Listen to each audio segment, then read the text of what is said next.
police and the club had been expecting trouble. In fact, the police asked the stadium authorities to open the gates 45 minutes early because they were worried about Stoke fans congregating in the town centre. Once the match kicked off, things got out of hand. Rival fans confronted each other, with Stoke supporters moving out of their seats in the north stand to join in. The Football Association will hold an inquiry. Today, the club and ground authorities began the task of working out how to prevent a repetition.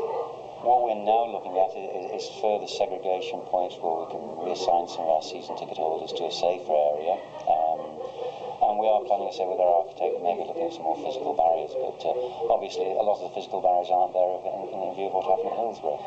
Traces of blood here in the middle of the visiting fans and tell their own story that this was not the sporting occasion it should have been.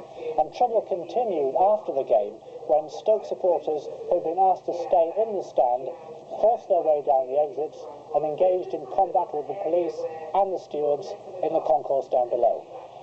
A number of police were injured, along with 2 stewards and the stadium's safety officer. At the JJB, it's all too easy for people seeking to cause trouble to leave their own stand and enter another.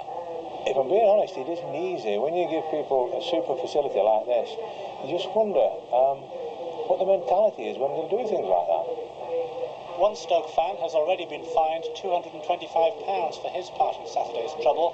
12 more fans, 5 of them from Wigan, are due in court on Wednesday. But the problem for the club is how to improve security without compromising